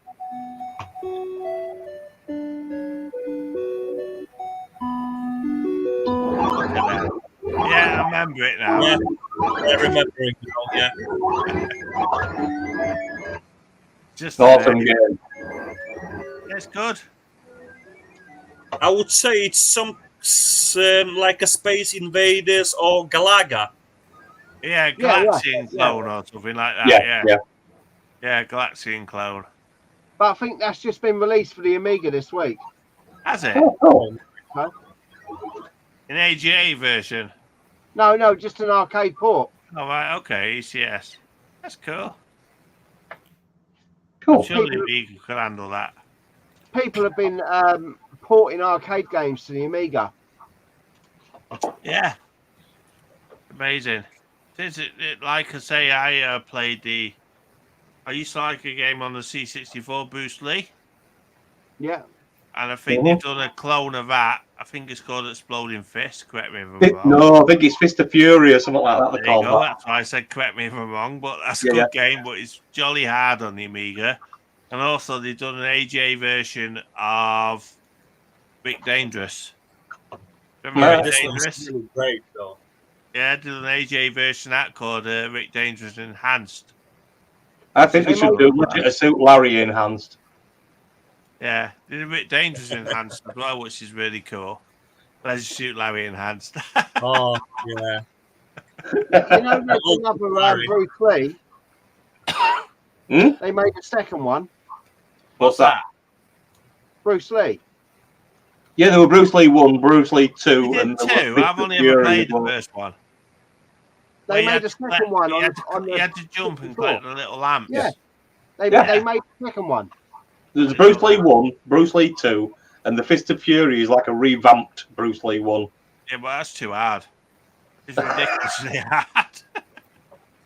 It's not too hard. We're just getting old. Yeah, You think right. That's what it is. Exactly. Where's That's Yeah. that exactly all? Times. right. Exactly. I'm nearly half a century old, but that's it. Right. Mick says Legit of Suit Larry game is now on the Switch. Surprised Nintendo didn't lock it down on that. Honestly, That surprised me. that surprised me as well with Nintendo. So And this it's is, still this gonna is have to back to what we were count. saying. You know, so we were saying about nostalgia and it's going to die with us. No, it's not, because these games are now coming out on modern Exactly. consoles for Yeah. our kids to be playing on and experiencing these this stuff. You know. Yeah, but just to be honest, Steve, how many kids really gonna be interested in that? I think they will.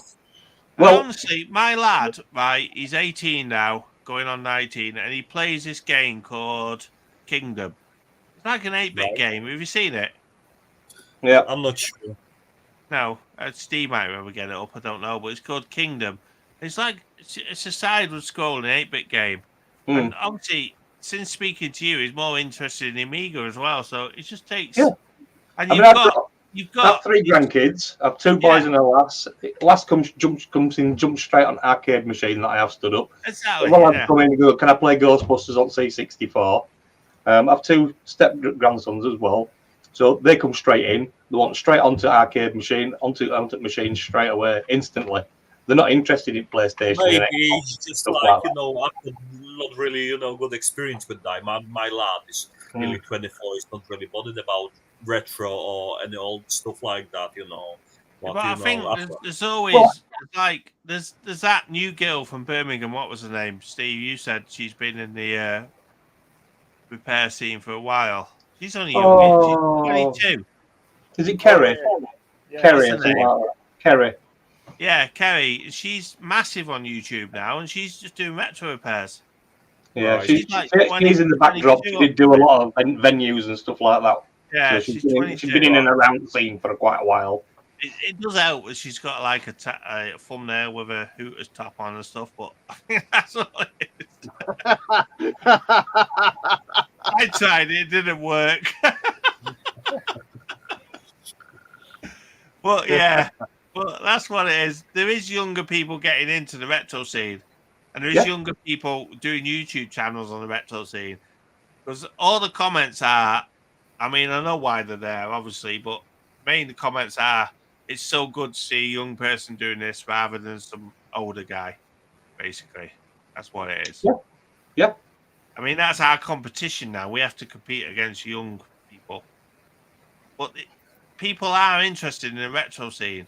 There's collectors in the retro scene. I mean, I myself ain't a retro games collector. I believe in stuff like this, where you can just load every game in one SD card. I'm up for these because the price of games have gone ridiculous, and I want to enjoy the games and play the Yeah. games. So I'm not interested in buying the games. I'm just interested in finding a modern method of playing them off an SD card, for example. Yeah. That's the way I am, but I think there is always going to be an interest in retro hardware. Yeah, without a doubt. Yeah. I mean, the only games that I Very collect nice is one thing. at C64. You know what I mean?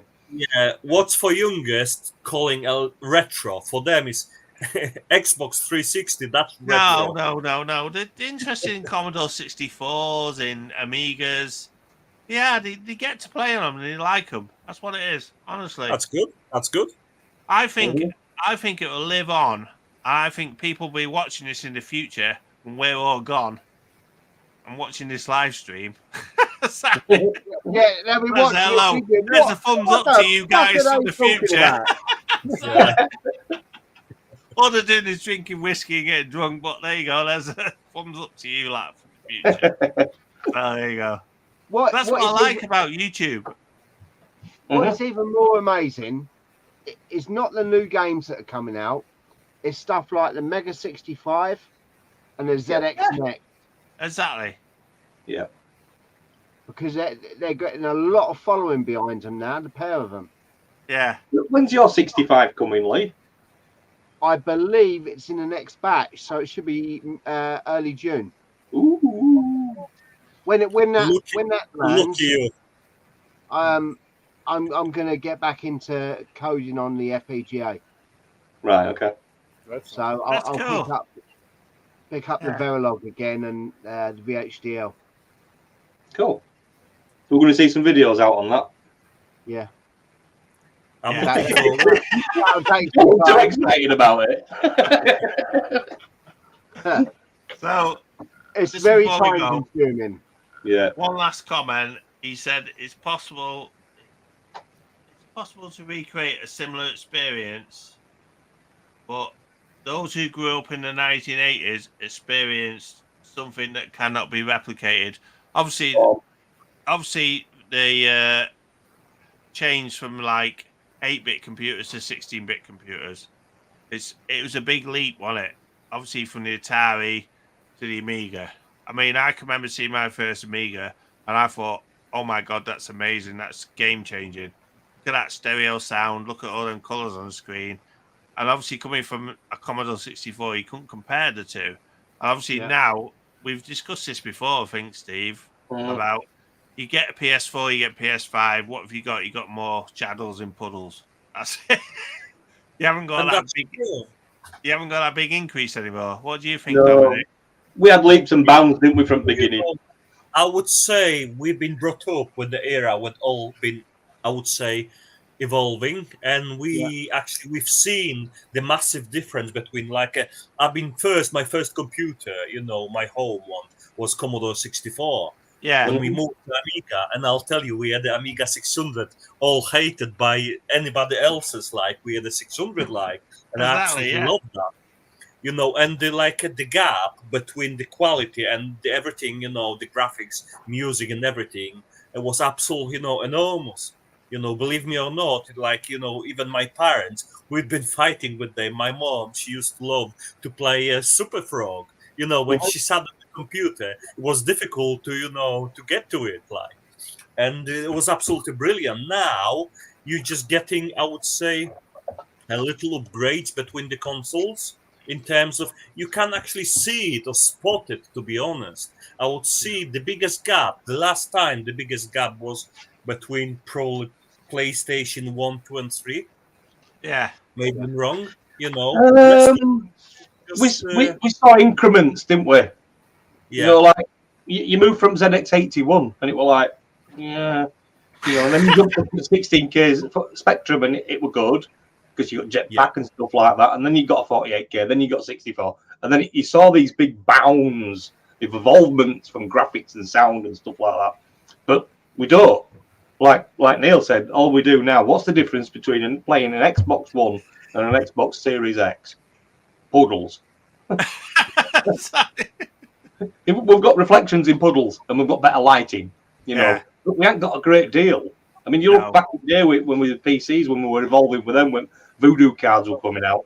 I remember playing Phantom Menace, and I put a Voodoo card in it and stood in swamp, and all of a sudden, wow, he's got legs. Oh my shit, there's fish swimming around in this water that he's swimming now. Remind me something about the Voodoo card. I remember when I moved. Yeah, but we saw these leaps, and we're not now. We're just little snippy increments. Yeah, I mean, when PS6 comes out, what are we going to see? Pentium with S2, S3 Verge cards, stuff like that. I remember I went to my first walk, and believe me or not, I've spent all my wage to get myself a Voodoo card. Yep. And Yeah, the I was difference the was same. absolutely, amazing. I remember, Yeah. What did you have before the Voodoo? I didn't have much. S3 Verge. For me, it was about 99 when I come back to PC scene, about 99, 2000. I tell you what, I had the Power VR, Yeah. right? I don't know if you remember this. Vaguely. I got this bad boy. I've got it in the PCI slot. I'm thinking, here we fucking go. Mech Warrior, right? I've remember loaded that. it up, and the whole thing was like a slideshow. Why? Jesus. Because I had a fucking Cyrix CPU. Yeah. I remember the Cyrix were PR chips, so they processor rated. They weren't Yeah. actually at the same speed. They just rated them as same speed as a Pentium 2 or something. It was bullshit. My Power VR card, right? It gave me something like 7 frames a second. I was like, what the fuck's this? Well, the first PC I went to was I got a DX266 and ordered it from the shop, and he said, you got to specially order this because we don't have these in stock. That's how good it was. And I had a Sound Blaster CD-ROM. And I only bought it because I saw Rebel Assault running. Do you remember Rebel Assault? Yeah. First CD game. Oh my god, it's got CD sound. It sounded like the movie and everything. I was like so amazed with it. I actually went and bought one. Fortunately, I had an accident and got some insurance money, so I spent all my money on that. That's what it was. So yeah. I had this Power VR and I got rid of the CPU and I got a DX4100. Yeah. And I plugged this Power VR in and I was playing something like Ultimate Race Pro. Yeah. I think it was called. But that was really good. Yeah, and then I got a Voodoo card and I fired up Next a game level. called Unreal. Yeah, you used to plug OpenGL. pass-through VJ lead, didn't you, between the two cards? No, it's weird how it worked. I Yeah, you used to have like a pass-through VJ. That's why I said, I still use, because essentially, S3 Verge card was a 2D card. It doesn't support 3D at all. I remember playing Tomb Raider, the first one, and obviously it was like a slideshow with all this polygons. And obviously when I installed the first Voodoo, it was 4 meg one, I think, the first one. Yeah. And apparently you had that pass-through going from the normal card to Voodoo, exactly, and from Voodoo back to the monitor. Yeah. And the difference was it just blow your mind completely. Well, I had, when Unreal Tournament came out, I managed to get hold of another Voodoo 2 card, but obviously you had the 8 and 12 meg one, was it? Correct me if I'm wrong. Yeah. I had to flash the 12 meg one to be able to 8 meg one, so connect two together. That's what. Oh, for SLI. On SLI. Like early SLI. You could get the higher resolution. That was it, and it was really fast. Yeah, with one card you could only get 800 or 600, but with 2 you could get 1024. That was it, because they had 2 mismatched memory. I had to flash the other one to be the low memory so they matched. That's what we used to do, flash the BIOS. Yeah. Back in the day. Nobody liked doing that. Tomb Raider was one of the first games that they put on the Voodoo. Yeah, with the triangle boobs. Yeah. Guys, did you actually see how much Voodoo goings for? Cards? No. No? Go and check it. Voodoo 4. Or whichever, the Voodoo, the second or the first one. I can remember the last one was a Voodoo. The last one I had was a Voodoo 3500. It had that big purple pod that came off. Yeah. Voodoo 5, wasn't it? Yeah. I think it's 3500, I think mine was.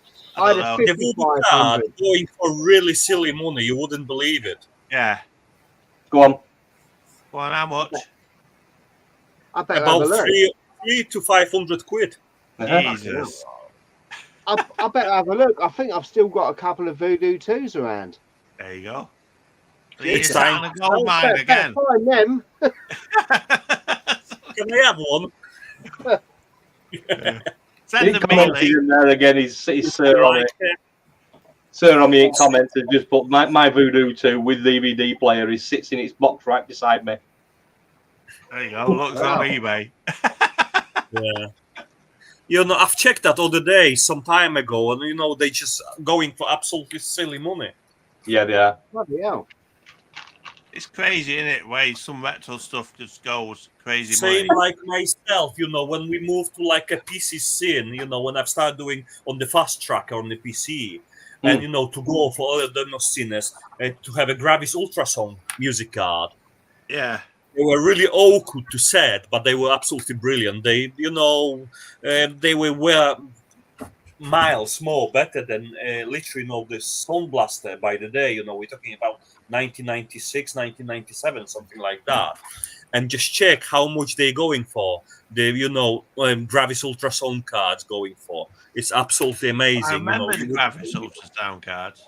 Yeah. We don't bother with sound cards anymore, do we? We just run them straight off motherboards. We used to have all sound Yeah. blaster cards and stuff in them It's before. standard now, isn't it? Actually, you know, as I'm using music, I'm using the external USB one. I think the last sound card would have been the Sound Blaster with the front panel, gold. Yeah. Sound Blaster, that was the one. Yeah, I think that was the last true sound card. It was like ODG or something like that. ODG, that was it. Yeah, Right. Yeah, ODG. yeah. I I think remember that one. that was the last sound card, and it had the front panel with the volume and the input and etc. Yeah. It used to Yeah, run off Yamaha made some as floppy well. drive the cable. XQ. Sorry, Yamaha made some based on the XG chipset. I remember them. Yeah, As well. Yeah. Bloody hell. Mhm. But nowadays the sound is all much for a muchness, isn't it? It's just Yeah. that's it. You Yeah, can get 48 kilohertz. Yeah, for real tech. yes. Sees it real tech according to the All it market needs now. to be for a lot of people. Yeah, exactly. Yeah, I remember Fast Tracker in Dosso. That was brilliant. fast tracker. That was really good. That's what I like used that. to do it all the time. Is it? Yeah, I Bloody still hell. got a couple of, you know, modules done on there as well. Oh, nice. Because Yeah, he's a big music played guy. all sorts. Sorry? Yeah, that was that. Dominik, how many music demos did you do in the past? Can you remember? Roughly? You know, shot me. I don't remember what's happened yesterday. You were asking me things like that. Did you do Jesus on E's and stuff like that?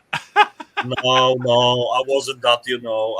I used to win a couple of like music competitions, but I did a couple of music for, but that was like most of the like a fun part ones, you know. I never did one and a proper one. That's why I really regret, you know, doing so. But apart from that, you know, It's still good though. That you grew up in the Amiga demo scene. I think yes, that's great. I would say, you know, that the Amiga scene and obviously computers, you know, I would say they brought me to the position where I am now.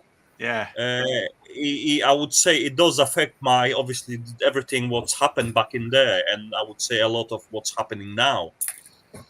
Because it's quite big in Poland, wasn't it, the Amiga? It still is, you know, I would say one of the best, you know, demo scenes and demo parties you've got in Poland. One of the best groups they do, you know, when you're watching old 60s demos like Elude and stuff like that, that's the guys who, you know, I've been drinking for the past God know how many years. Yeah, it's like my friend, obviously, you met Anders. Yeah. He's from Poland. He said that's the reason I got with him so well. Is I met him at a repair centre, and he was a big Amiga fan like me. So that's how I got to click with him so much. And he said the Amiga was so big in Poland. Yeah, it was. Even though realize. you know, that's why I'm just repeating myself. You know, my dad sold this car to buy us an Amiga. Mom wasn't happy at all. Oh, this car. Yeah, sold this car. Crazy. Believe me or not, half the money went into to buy Amiga because the Amiga was so expensive back in Poland. Yeah. Obviously, we just comparing to the wages and everything. Yeah, it's crazy. What you know, about believe me or not. Go on. What about the Atari ST? How was that in Poland? Atari for me? No, never. It exists.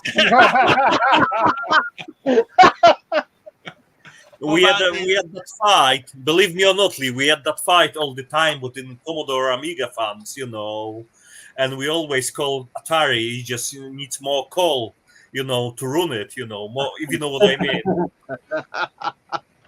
The Atari ST wasn't a bad machine. I mean, the E was a lot better. I'll tell you something, Atari, the music capabilities was far behind the Amiga. What about the STE though? The enhanced one? Oh, STE, no, they had upgraded chip. But like I said, I'm not getting into Atari, believe me or not.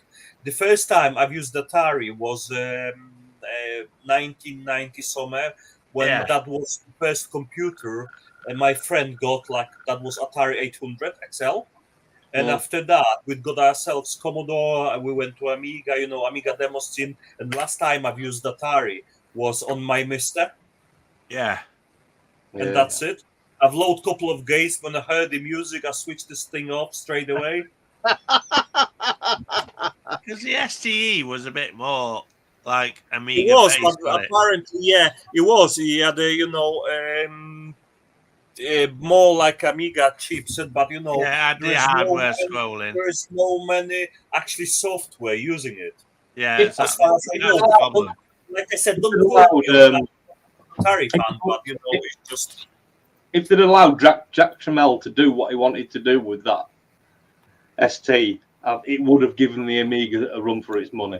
Yeah, the STE would have, yeah, definitely. The ST would have done it. If they'd got the custom chips that Jack Trammell wanted to put into Not the FM. It would have definitely given it. The E had 50.66 kilohertz mixing. Not forgetting it run at 8 megahertz instead of 7.14. Yeah, that was the main argument. But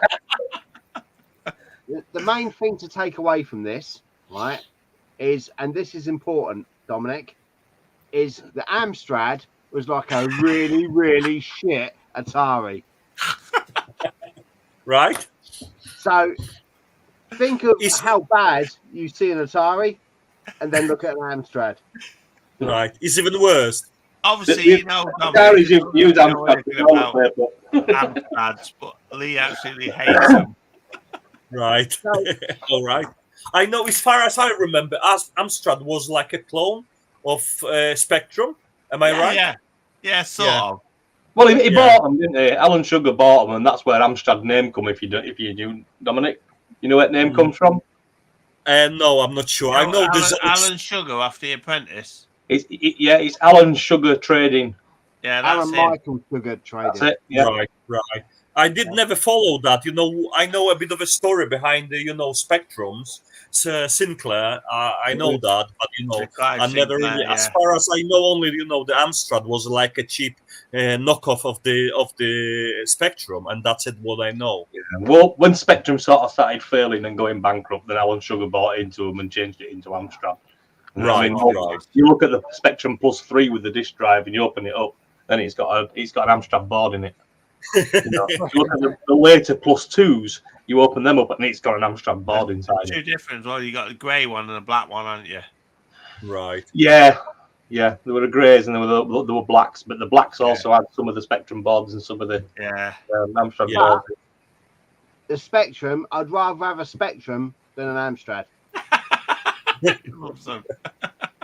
Fair enough. No colour merging though with Amstrad. Sorry? There's no colour merging with Amstrad. It's only because it moved too slow to see it. Right, apparently, Lee. So you've got to stop all this conversation because Ollie has just said, right? Ollie has said, look at Pinball Dreams on the Amstrad, and then say how the C64 is superior. All right. Can you get that video up? Right, Ollie, it's quite simple. Look at any other fucking game. Is that just one game? Jesus. Amstrad is the steaming turd of the 8-bit computers. It's like the shit that won't flush. The brown trout. Oh, God's sake. They had to have 40 years to get one good game out of it.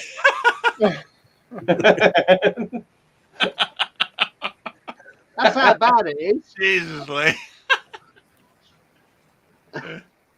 No, that was the Dragon 32, he said.